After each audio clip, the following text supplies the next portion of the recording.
This episode of the Pistonhead podcast has been brought to you by Quick Latch, manufacturers of quality push-button release hood pins and multi-purpose fasteners. Incorporating Quick Latch hood pins into your project car will allow you to no longer worry about reinstalling hitch pins or lanyards that'll scratch your paint from hood pin applications. Incorporating the universal mini Quick Latches into your build brings a wide variety of potential fastening applications, including bumper quick releases, interior glove boxes and access panels, engine covers, fuel filler lid latches, rear seat fold-down latches, ECU mounts, and more. They're also a good alternative to traditional quarter-turn fasteners that require the use of a tool to engage and disengage. You can check them out at www.quick-latch.com. That's www.quick-latch.com. Hey guys, welcome back to the Pistonhead podcast. On this episode, we have Chris Campacci on. Chris is a time attack competitor. He's only been into racing for a few years, but I got to know him through Steve at Sport Tech Performance. Steve's been on this podcast, been in numerous videos of ours. So we talk a bit about Chris's absolutely insane, almost all carbon fiber Subaru STI and everything he's doing with that. So yeah, stick around. I know this is normally a drifting podcast, but hey, let's give the time attack guys some talk time. So what's going on, Chris? Hey, man. What's happening?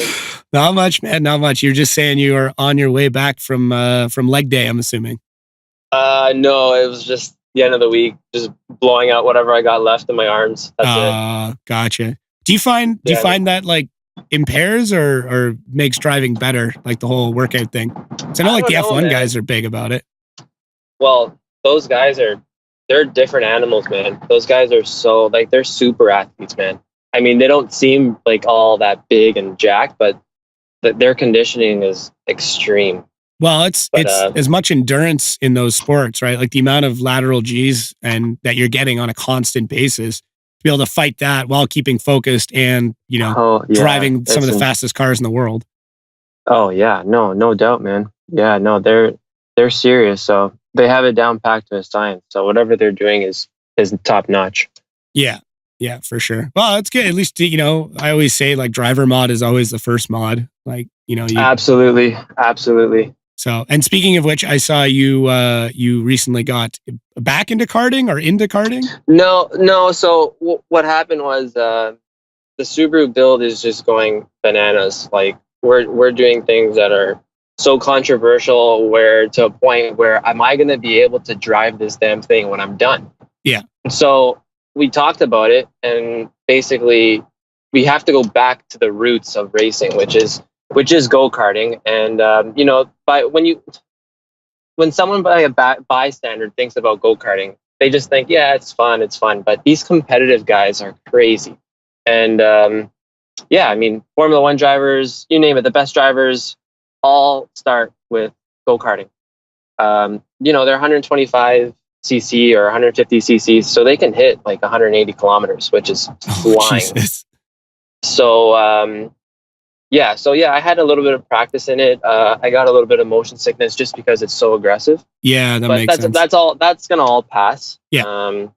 The main thing with the karting is the sequential gearbox. So we plan on throwing a sequential gearbox in the Subaru. So I need to figure out how, yank on it to go up and then push down on it to break like all my braking zones. So I need to have that rhythm before I get in the Subaru, where if I break something in the Subaru, it's going to be huge. Yeah, you got to develop that muscle memory of this is what I need to do in this situation. Exactly. So and I enjoy seat time, just all this the cheap man. Seat time too, right? Yeah, man. Yeah. Like, so I know that's why a lot of drifting guys like build like party cars that they can just go and like mess around in. It's fun, and it's challenging in other ways, but it's also just like seat time. The more time behind the wheel, the easier it's going to be when you get behind the full size competitive car. Of course, and you don't want to put that abuse on the competitive car if you don't absolutely have to. Mm-hmm. So, I mean, karting is a really good alternative. But yeah, no, when the car is done, I hope that the karting will help in some aspects. So yeah. Do you want to talk a bit about the car? I guess we haven't really even gotten into that. But what is it exactly that you drive? Because it's pretty intense. Okay. So yeah, it's a 2015 WRX STI. I got it back in 2014 August. and it was my daily driver. I loved the damn thing, man. And then I connected with Steve at Sport Tech. We did a Toma exhaust and Cobb access port, and little do you know, the following year we're full bolt on stage 3 plus, whatever that is. I love just that. crazy. Yeah. So we went ballistic in a short amount of time, and that relates to what we're doing now. And we got into open lapping. Obviously, became addicted to it. Then we did 2 competitive seasons with CSCS. We ran the street class. We got 3rd overall our first year of competition, and then the following year we placed 2nd place overall in street. Wow. And then then we decided that okay, we're gonna build something for Super Street. And then we're talking, and then we talked with Will from PZ Tuning, and he said how extreme you're going with it, because we started doing all this carbon fiber stuff. He said how extreme you're going with it, you might as well just go unlimited and just throw yourself in deep waters, basically. So it had me thinking, and now we're doing flat bottom design. Things that I'd never thought that I'd be doing are slowly coming together. So. Yeah, the Aero is incredible to kind of I'm lucky in the fact that I am minutes away from that shop, and I'm there probably more often than I should be. But being able to go and see, like, you'll post something up about developing a new carbon fiber part, and then it'll be like a week later, I go into Steve's shop and there it is hanging on the car. And in some cases, it's like, okay, this is just this is rendition 1. This is to check fitment to see if it's going to work. After this one's done, it's rendition 2 or whatever, V2 or V1.5 or whatever. And it's like, hey, now that door was cool, but it was lacking this, and this. Now we're going to develop the next one with that. Yeah, absolutely. I mean, that's with anything, like not even just building a car. That's with anything in life, is just making it better and trial and error. And that's all it is, really. But so yeah, as far as the wide body goes, nothing against guys that run flares. Flares are totally functional. They clear your wheels, they clear your tires. Totally functional. But that's all they do. That's really all they do. So I took this approach of this custom one-off wide bodies because I go based off cars that really drive me, which are the Can Jam guys, and which are, the Black Storm and Bevan's car, and they're the real deal, man. And so it got me thinking. I look at cars overseas in Japan, and I see all these crazy designs, and I just figured that, it's possible. People can do it. So if there's the slightest chance that I'm able to do it, I'm going to go for it. I got a designer on board. Pretty cool guy. His name's Tyler. His company name is Fortune Flares. He's from Waterloo, Ontario. Oh, cool. Shout out to Tyler. Nice and local. Nice and local. So, so I've sent him some pictures of, and this is based off of theory. Most competitive professional race teams, they do the same. They mimic the guys that are winning, like the champions, because you want to become champion. Yeah, let them do all the hard work first. You figure out what it is, and then you go, oh, they've messed up in this spot. We have a chance to make it better. Like that's what racing has been since the first 2 vehicles were on the road. Exactly. What's that guy doing, and how can I do it better? Exactly. And so I've listened to the podcast with James Houghton, really fast time attack guy. Yeah. He runs a Civic, right? Yeah, the Type R Civic. He's unbelievable. Was that the 1010s podcast? No, James and Chris Boersma run their own podcast. I think it's Time with Time Attackers. Oh, okay. Yeah. No, I've heard of it. I know some of the Time Attack guy. Like, I'm not entrenched in that world, but like I know who James is. I know a couple of the different podcasts and stuff like that. And that realm as well. They're arguably the fastest front wheel drive cars in North America. So they've broken records. They're huge in Time Attack. Everybody knows Time Attack.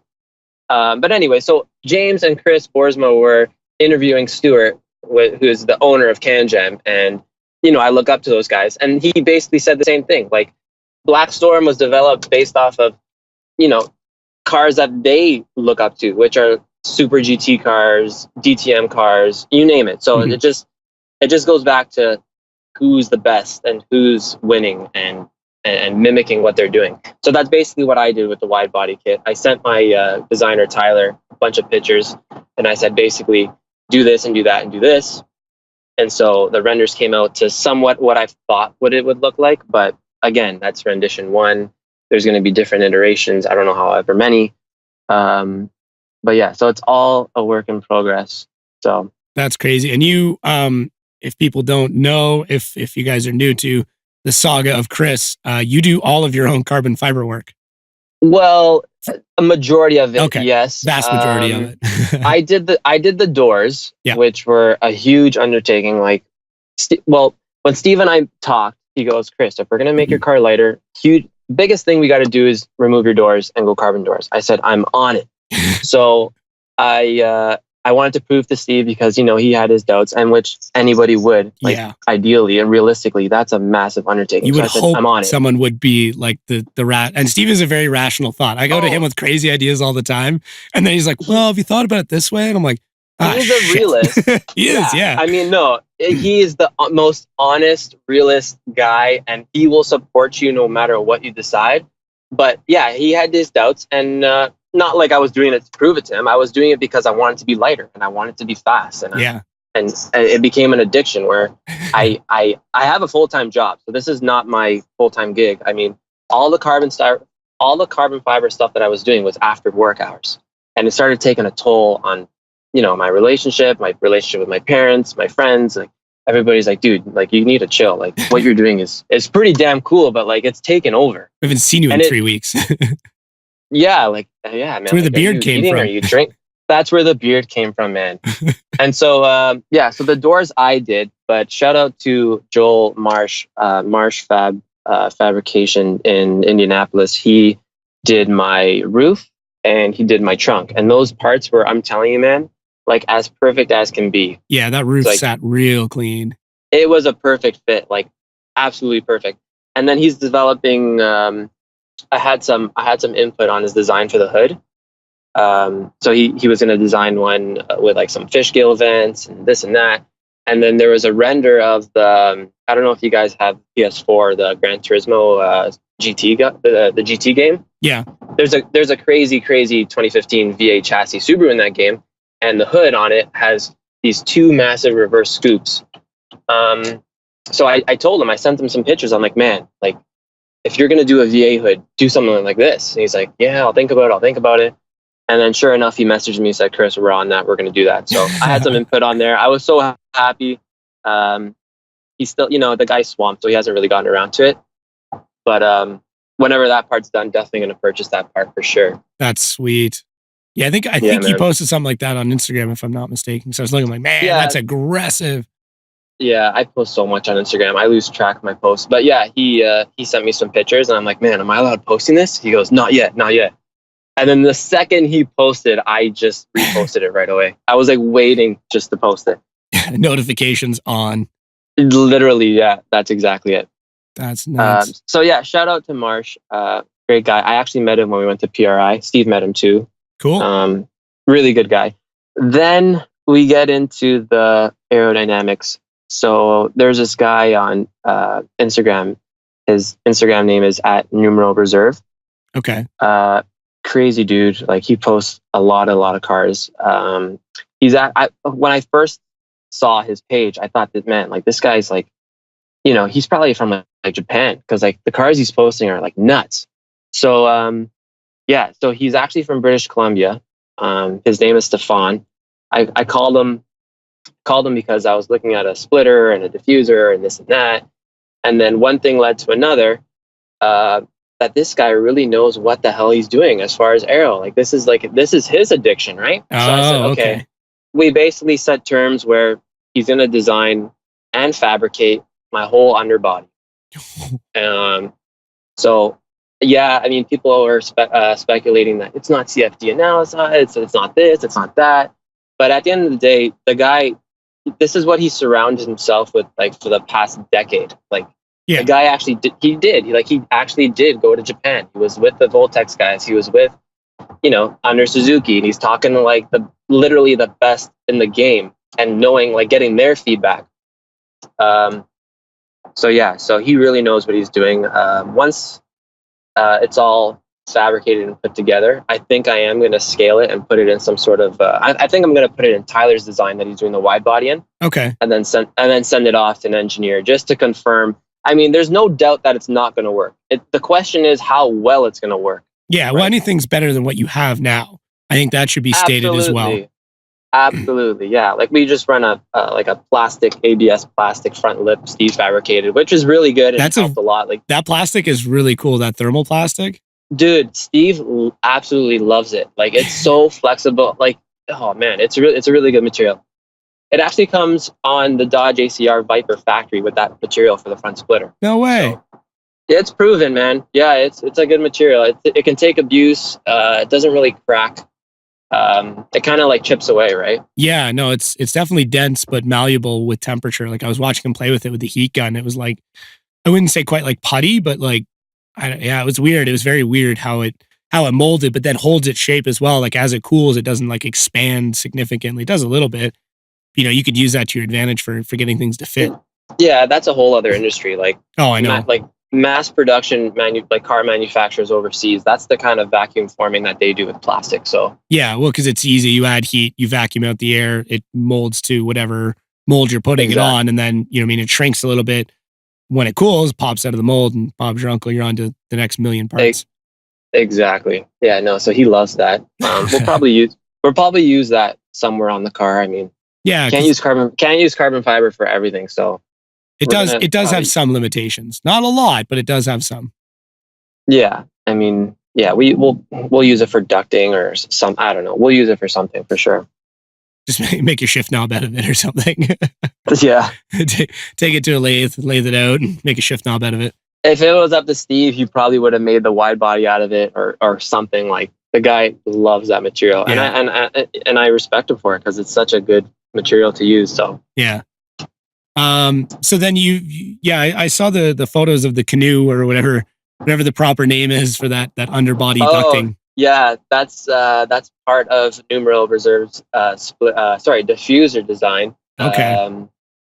So basically, all these crazy time attack cars, like we go back to World Time Attack, like the world stage posted in Sydney, Australia. Yep. And you see the under Suzuki's car, and you see Andy Forrest's Stormtrooper GC, and you see all these crazy, the best of the best, basically the best in the world. And that's the same design that they're using. And the placement of the diffuser, like typically you would have the diffuser like at the rear axle and then just back off the rear bumper. So like no more than like 2 feet. Yeah. Our diffuser length, man, is like 102 inches. So the diffuser starts in the middle of the car. And that's to create downforce beneath the car, lowers your center of gravity, sucks you to the track more with speed. Yeah, basically that. I mean, I'm sure there's a lot more. I'm not an aerodynamics professional, but I know it's it creates definitely downforce and it disperses the air in a way where it just away from the tires, away from wherever it's got to be pushed away from, and like it doesn't travel backwards. Like you see some guys where they cut like their whole rear bumper behind the tire, and when air is traveling along the side of the car, it kind of like goes back behind the tire, and it comes like a negative pressure zone and creates so the turbulence.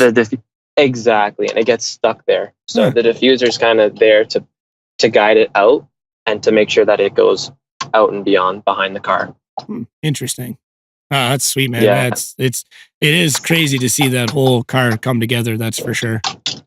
Are you guys planning much more engine wise? Like I know you just picked up that brand new Garrett, and then I wasn't sure what kind of horsepower you were looking at hitting with it. Well, yeah, I mean the Garrett is capable of so much. Chris Forsberg, the drift guys, they've all proven that. Yeah. But I think he's running twin. Is he not? I don't know. He's running a twin VQ. Now that being said, this is 100% speculation, but at the last event, he qualified on the engine that ran those turbos and then switched to another engine. Now, I don't know if he switched turbos when he did that or if he just switched to a different block. But they're saying they were down on a bit of power and they were having some issues. So that could be an actual engine assembly issue and nothing to do with the turbos. I'm assuming they'd run the same turbo location because then they would have to change intercooler piping and intercoolers, and they just don't have time for that. Everything.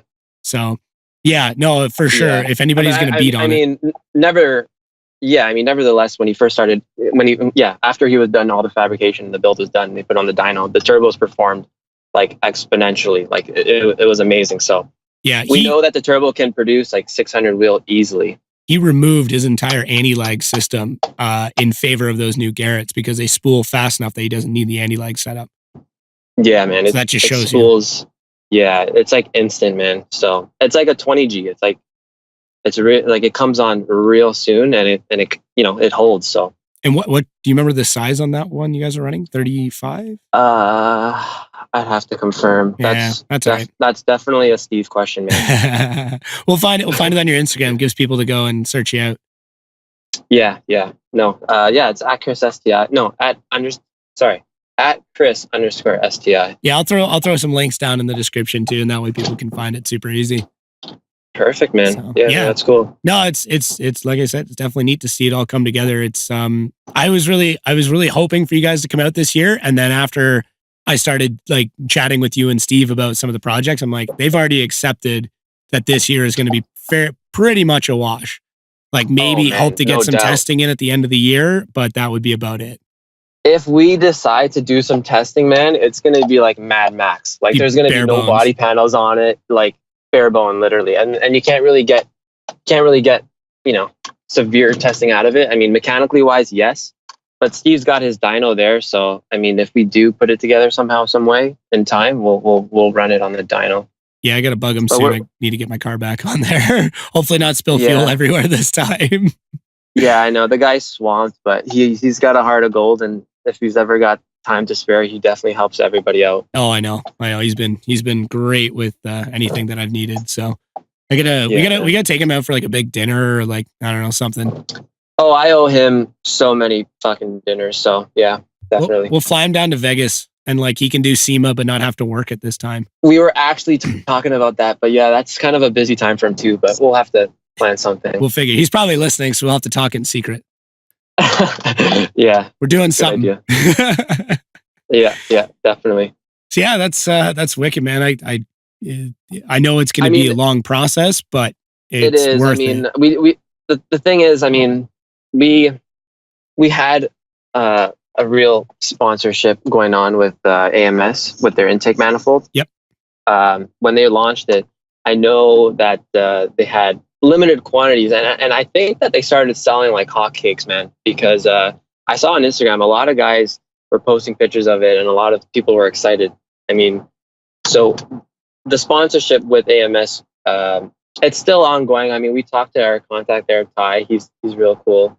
But yeah, as far as the sponsorship with AMS, we came on a deal with the Garrett turbo we were going to purchase because Garrett is Garrett. It's a different manufacturer. Yep. But they were going to send us the intake manifold. But I mean, the part of the deal was that we were going to give them all our numbers when we tested this and that, and also the Process West. I had purchased the Process West intake manifold like 2 weeks before reaching out to AMS. So, I mean, it's fine. I mean, it's cool. I mean, it is what it is. It's a beautiful piece. And I'd love to test it. I'd love to see the difference. And that's what we told them. Like, listen, this is probably going to be your number one competitor in intake manifolds. So let us behold the results. I mean, if you don't want us to share it, that's totally fine. We won't. I mean, but we'll be able to come to you and say, listen, this is what your intake manifold did, this RPM and so on, and this is what Process West, and just compare the two, right? Yeah, either way they win. If they come out on top horsepower and torque numbers, then awesome. If they don't, then they can now look at it and be like, okay, what are these guys doing different? What do we need to do to keep up or beat them? Exactly. I mean, I know it was almost a decade. I mean, it was 9 years in the making for that intake manifold. So damn, Subaru is making everything hard.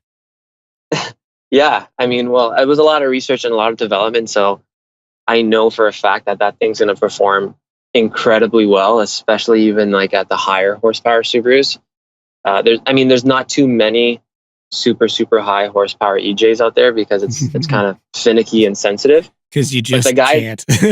you just can't. But the guys that have figured it out, most of them are running an NA reversed intake manifold or some sort of custom one. So I mean, AMS stepping in here. I mean, this. There's definitely a market for it, and you know, yeah. I mean, I just feel like it's going to be a really, really, really good product. Yeah, it is nice to get the support of companies, and it's nice to be able to do favors for them as well. Like, I know if I've ever had an issue with a part from the companies I've dealt with, I just message them and I'm like, and it's not ever anything menacing. I'm just like, hey, by the way, once again, appreciate everything you've done. This is something I've noticed with this particular product. Like I recently did it. I won't mention the company, but I found something that was just kind of sloppy in whatever their assembly process was. Really small, it could be fixed by like a washer. I was just like, hey, just a heads up. Like when I received this, it was kind of loose, but everything was cracked down. I feel like if you just, all I did was add a washer in here and now everything is really snug and works great. And they sent me a message back and they're like, thank you. We didn't realize that the assembly process must have changed at some point, or a part got longer or something like that. We didn't realize this was a problem. I'm like, yeah, it's not a big deal. I said, it doesn't, it doesn't arise right away, but it's so they can get better. Absolutely, man. And I mean, I feel like as a customer, I feel like businesses should take that approach, and like, they should be looking out for customers that are willing to tell them their experience is good or bad, right? I mean, that's the only way that they can develop. So yeah, you only get better by people telling you what's wrong. Yeah. I mean, yeah, same deal with my personal business. I deal with contractors. So if they don't like my product in any way, I reformulate it to a way where they enjoy it and enjoy working with it better, right? Yeah, I'm in the same boat.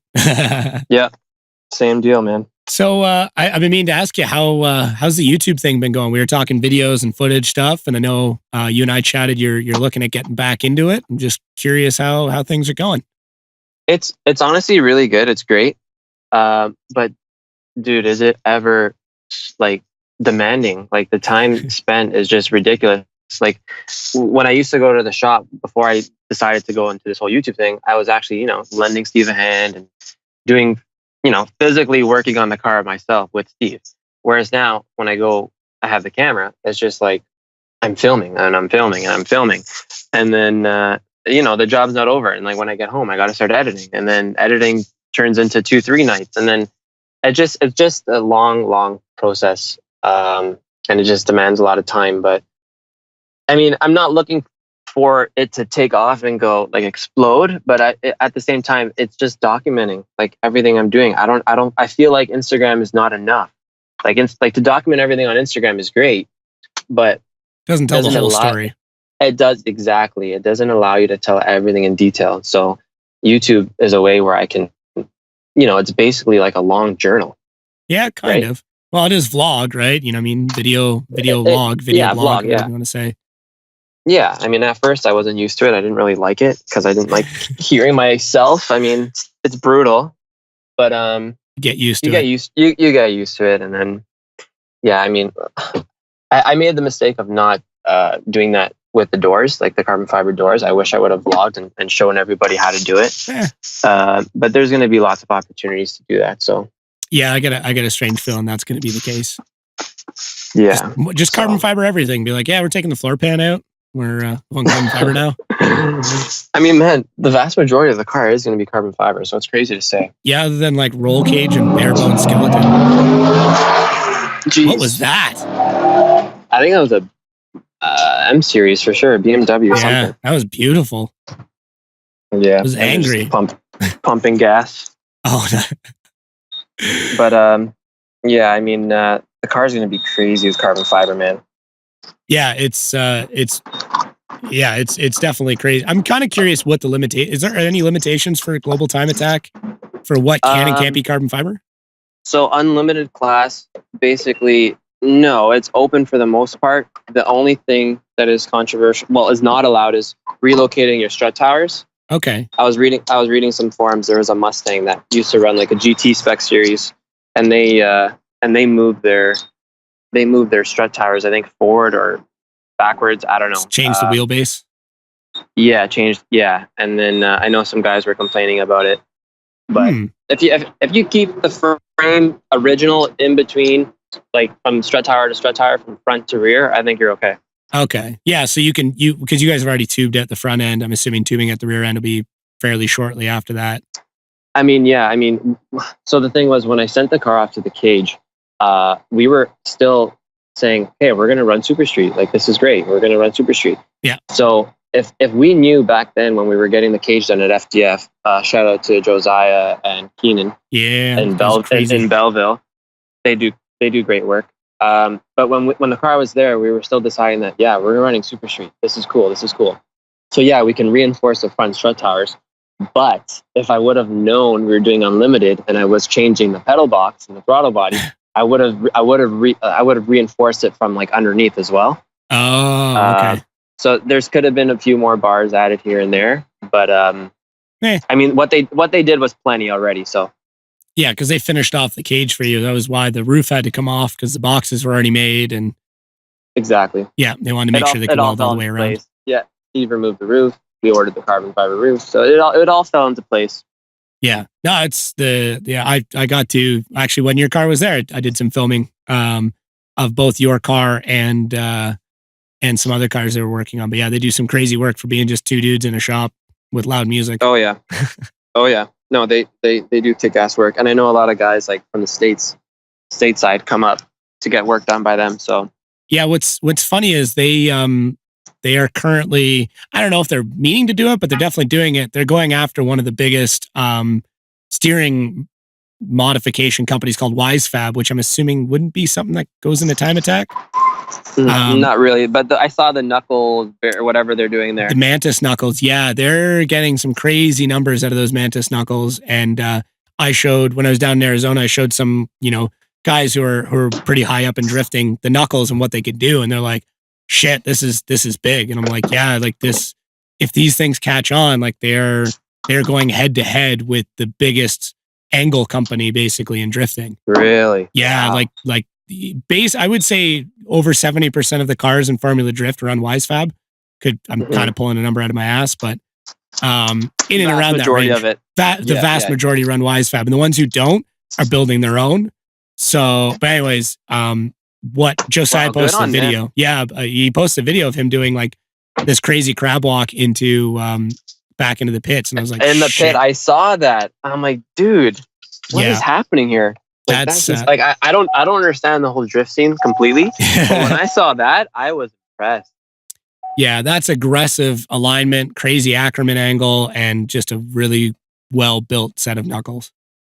Yeah, no, I know that's next level, man. We got to get you out drifting, man. I'm super curious to see what you could do behind the wheel of a drift car. Oh, definitely going into the wall for sure. Nah, 100%. No, I don't go near it. Oh yeah, I'll find a way. I mean, I run it on the simulator sometimes, and I can't string it along. So funny you say that. I had never done. Well, how do I preface this? I'd done very, very small amount of sim rig drifting. And then I went and drifted in like a very well-built sim rig that had like a dash, a racing seat, pedal box, e-brake, everything. Could not do it. Like, could not get a drift together. And so you're saying the difference from what your rig was to that rig? No. I don't have, I've never done any like real on like computer-based drifting. This was like my first time really being immersed. But I've done, a fair bit of track drifting. And then I went and did it in VR. Like a couple days later. One, it made me motion sick like crazy.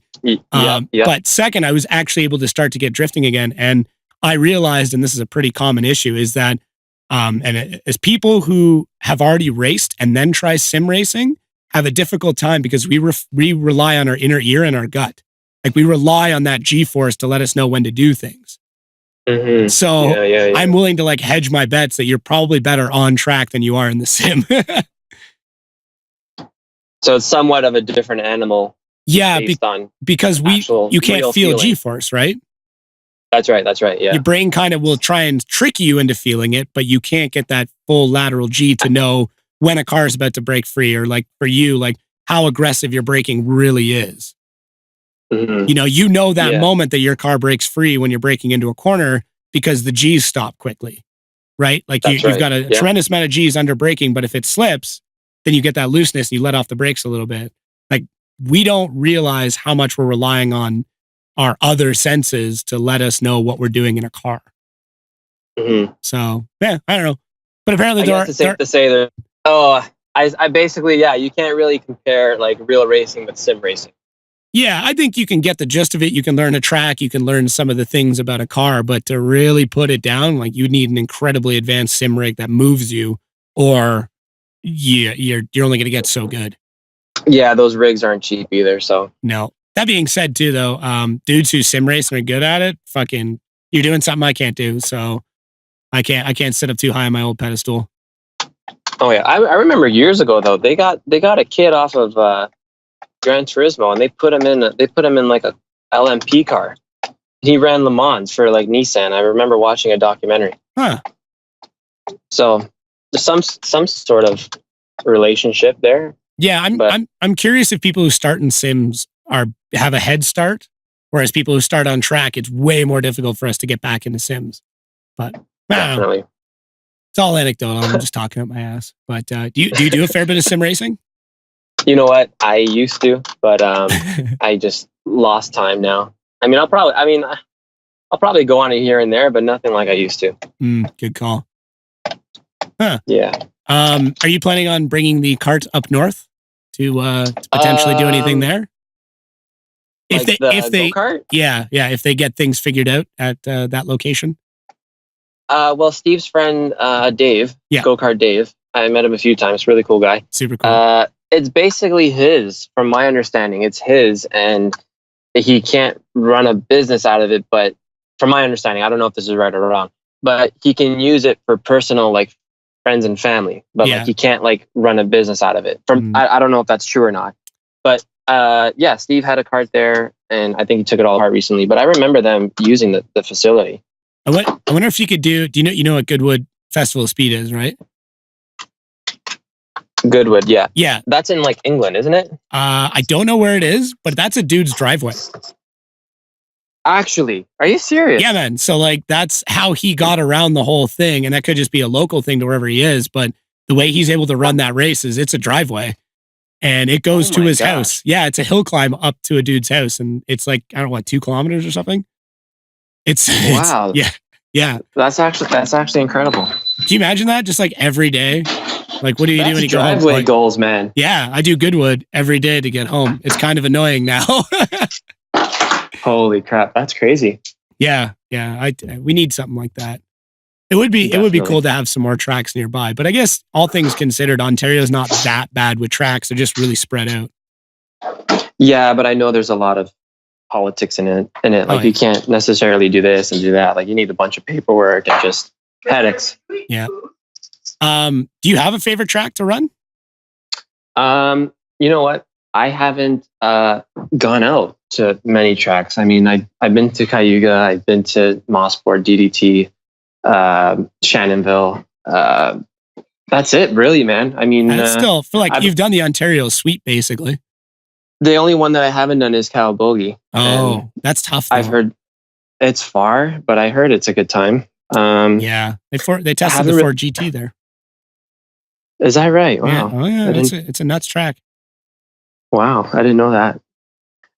But yeah, no, I mean, I haven't been around, so I've only been racing competitive for like 2 years, right? Yeah. So, I mean, I hope to get up, like when the car's done, like it'd be a shame just to run Mossport, DDT, and Cayuga. I mean, we're building the car to compete at its highest level, which is, Road Atlanta and Mid Ohio and all these things, right? Ooh, so Mid Ohio. Oh. I mean, we want to get out there for sure. Yeah, Grid Life events, That'd be sweet. I mean, then we can hang out in the States. It'll be like the same but different.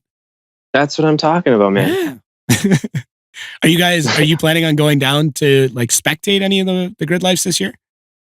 I mean, I'm sure I want to. I think I don't know, Steve.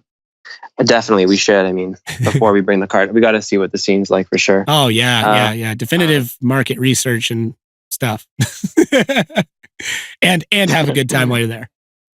Business purposes. Yes, yeah, of course. No, definitely. It's a business meeting.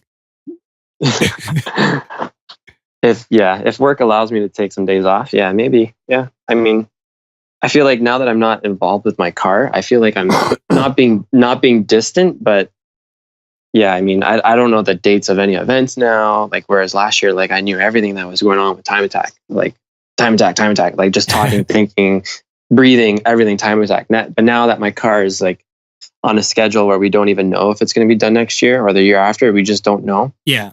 I kind of fell off the boat with like when this event is, when that event is. Have you thought about taking a car out and just doing like super stock class, or I don't know what the time attack groups are? Yeah, I mean, or you're like, that's just going to develop another car. You're gonna be like, yeah, but it just needs suspension. Oh, it just needs these tires.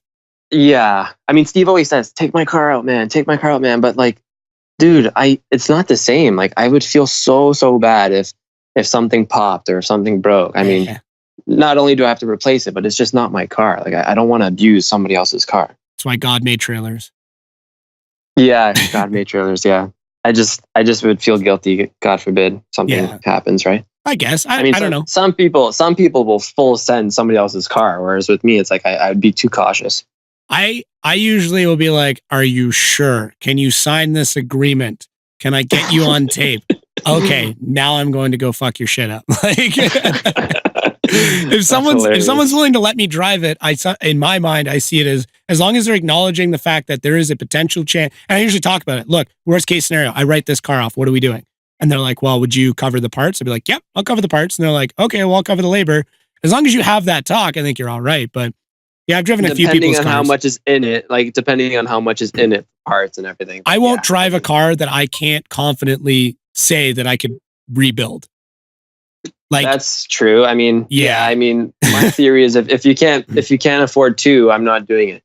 Yeah. I mean, you got to have that cushion for sure. Like if like Dove was like, hey, take Riley Sexsmith's car out, I'd be like, skid pad maybe, but like I'm not going to take it out on track because I'll kill myself and absolutely demo that car. That's like asking someone to take your girlfriend out. Like I couldn't. Like it's just too much. That's a good way of putting it. Be like, okay, take her out. No funny business, but have fun. Whatever that means. Whatever that means. Yeah. Yeah, I don't know. Well, if you want to take out the turbo coupe, you are more than welcome. If you want to try drifting, that is why I built that car. I appreciate that, man. Yeah. We're going out in like 2 weeks. So I'm just saying, May 19th and 20th, Shannonville. Shannonville. Yeah. Cool. I mean, I mean, maybe we'll come out. I mean, we'll see what Steve's up to. Yeah. If I know Steve likes going out, so. He does. And I want to get him, like I took him out in the, well, I think he went out when we went out in the winter. I think, did you come out with me? I can't remember. No, but we were next to each other for sure. Oh, right. Yeah. The tandems were happening that day for sure. Yeah. Ice is fun that way. It's way low risk. Like I had way more fun on the ice than I thought I would. Oh, absolutely, man. I thought it was going to be like, this is like fun. A schoolgirl. Yeah. I was having a blast. It's good. It's nice because if you hit the wall, it's just a snowbank. Yeah, you rip the under tray off, but that's nothing crazy. No, not considering what it's like when you hit a K wall or a concrete wall or a guardrail. No, I could. That's my worst nightmare. Have you had like the crash dreams? Not anything crazy. I mean, Cayuga Wall's pretty scary. Shannonville, there's lots of room there. Yeah, Cayuga, you come into that wall fast. I remember seeing videos. They had these hay barrels like lined up, kind of like too far out to like where the straight starts, like where it starts straightening out. And yeah, there was a Subaru that clipped it, and like he rolled. I mean, I think that. It was a black Subaru, but this was years ago, man. And I'm talking like 2012, or I don't know. That's just me talking shit, maybe. But yeah, no, I saw a video and a few of them, but they put the hay barrels way back now. Like it's like when you're apexing to the hairpin, and then that's it. Like, yeah, they did the hay barrels way too far out years ago, but they pulled back now. Oh, that's good. At least they're learning. Yeah. So what is next for the old STI? I mean the car, not the infection. I don't know if you have an infection.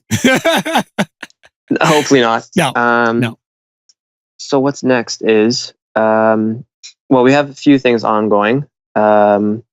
Numero's still working away. He's plugging away on the whole flat bottom. Nice. So diffuser's almost done. Side skirts are almost done, and then the splitter's going to start. So that's going to be pretty cool. I did a half deposit with JRZ 3-way suspension. They're the RS Pro 3s. Ooh. So they were actually here in Brampton, Mississauga, they had one of their people machining. They're actually from Netherlands. Did you know that? No, I didn't. JRZ is from Netherlands, like Holland. Huh. So yeah, so it was weird. They messaged me. They're like, "Hey, Chris, we're in town. We'd love to see the car." I go, "Holy shit!" Because at that time, I was actually like emailing Joe Paragon competition in Vaughan.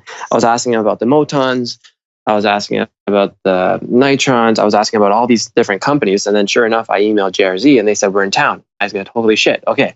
So I told them, like, "Listen, the car is an hour and a half north from here. If you guys are okay with that, let's go." They're like, "We're totally cool with it." So No way. yeah, so we had the owners of JRZ at Steve's shop and they had a blast. They measured out for the front suspension some custom top mounts to get more camber. So that's what they've been working on. We've been emailing back and forth. So it's actually going to ship out May 13th or May 15th. So this week or next week. Dude. And yeah, that's going to be pretty sweet. They were a pretty coin. But yeah, we're probably going to run some really stiff spring rates. Well, you're going to be sitting fairly low, I'm guessing. So you don't want fairly low, and the amount of downforce load is just going to be crazy. So, like some World Time Attack guys, they're running like 36K spring rates. Like it's just ridiculous. Jesus. Yeah, so their car is so damn stiff, but they're running like crazy GP tracks where it's like completely smooth and yeah, you can get away compared to our tracks. It doesn't make sense, right? Mm-hmm. But we started off around I think 16 or 18K spring rates. So, but they can always change. There's local guys to get them revalved and everything. So, oh, that's sweet. I didn't realize that. That's that would have been funny, like having Steve like, don't panic, but we've got some people coming to the shop. So if you could just, make sure you're there. No, he was cool. I told him in like a few days in advance. I'm like, "Steve, clear your schedule. Sunday we're coming up. Make sure the shop's clean." He's like, yeah, no worries. So was Too Shy on his best behavior? Was Too Shy there? For anybody listening, Too Shy is Steve's dog that pops up in all the videos. The cutest shop dog ever. Oh yeah, wouldn't hurt a fly. No, I had my daughter there the other day. I can't remember what, I think I was uploading a video or something. My daughter was with me and she was so excited. She loves puppies. Well, dogs, but Too Shy is clearly not a puppy. It's a big puppy, man. He's like 13 and she cried the entire way home because she didn't get to say goodbye. Oh no. Yeah. I felt terrible. I guess I could say the same sometimes. Yeah. But yeah. No, Too Shy is the best. But yeah, so after the whole meeting, Steve took him out at the lake. Like they went drifting on the lake. Oh shit! So this winter this happened. Yeah, man. Like yeah. That's 2 months ago. Yeah. Wow. And Steve said that they were actually flying out that day. So like we went in the morning, and then their flight was at like 3 p.m. So they had to leave Huntsville at like latest like 10:30, 11. And then they went out on the ice track, and they're like, "We're gonna miss our flight, but we don't care." Blah, blah, blah. No, yeah, no. They made it. They made it. Yeah, so. But they were fully prepared to like screw this. We're staying. They wanted to send it all day. Yeah. Yeah, that's wicked, man. That's what this like. I hate to call it a business, but what this business is all about is those type of things, right? Like from now on, if you call those dudes, that they're like, "Yeah, Chris, what's up? Hey, we're coming back out for the winter." Like you build those relationships, and they become more like family than they become like, sponsors or partners or whatever terminology. Exactly. We want to build relationships, not even just sponsors. We want to yeah. I mean, it's funny you say that because so when we went to PRI, I mentioned earlier, when we showed up at the shop with the JRZ guys, the owner, I think his name was Eric, he looks at Steve and he goes, "You, sir, are really familiar." And Steve goes, "I was just about to say the same thing." And sure enough, they shook hands and they met and they exchanged business cards at PRI. Oh, no way. Yeah. Like years before? Well, no. It was like months before. PRI was in November. At PRI. Oh, okay. Gotcha. PRI was in November, like mid-November. And then they came up like January, February. Yeah. So there you go. Yeah. Small world, man. Small world. Yeah. Those shows are incredibly important, especially PRI. Like SEMA is, but I think PRI for a racer is more important than SEMA is. Yeah, I've never been to SEMA, but I can only imagine. But yeah, PRI is more, pinpointed industry, whereas SEMA is everything. Yeah, I definitely want to do Tokyo Auto Salon at some point, though. Oh man, right? Who doesn't? Man, like it's like Mecca for anything Japanese auto sports, and it's incredible the cars they build. Oh, I think the best cars in the world come from overseas. Yeah, for sure. I know that's the way with drifting and stuff too. So I can only imagine that Time Attack is very similar in that regard. Definitely. So cool, man. Well, I'm glad everything is on track for the car. I'm definitely going to keep bugging Steve on a regular basis. And if you guys decide to come out to Grid Life, please let me know. There's a camping spot right next to ours if he can handle our partying. We'll try to keep up. Yeah, man. No, it's a great time. I recommend if you're even remotely into cars, you need to go to at least one Grid Life event. But which one is the closest event? Which one is the Michigan? So Gingerman Raceway, and it's June 8th, 9th, and 10th. Oh, so fairly soon. Yeah, dude. Kind of like a couple of weeks. Like, well, a month. Yeah, about a month, 4 weeks. Oh, wow. Shit, that's in 4 weeks. Man, yeah. your schedule is packed. Yeah, dude. I'm just got back from Arizona. I leave Tuesday for Atlanta. I'm home for a week, and then at the end of that week I go drifting, and then I'm home for like another 2 weeks, and then I go to Michigan, I think. That's how that works.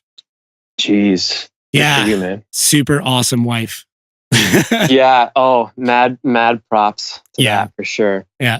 I didn't realize how busy my schedule was, but she did. And then like I was in Arizona, and that's when it all clicked. I'm like, oh my God, I'm going to be home for like 3 weeks total over the next 3 months. Like this seriously, wow. Yeah. Basically like a total of 3 weeks. Cause there's a lot of weekends and I have things booked too. So, but that's good. That's crazy. No, that's cool, man. Yeah. She just started once. Yeah. Oh, for sure. And she's super supportive that way. I joke sometimes. I think she believes in me more than I do. I'll be like, I don't know if I want to. She's like, do it. I'm like, okay, fine, got it. I'm out of the house. It's funny how like they not only do they support you, and you know that they support you, but it's weird in a way. Like their support goes a long way, man. Like it means a bit more.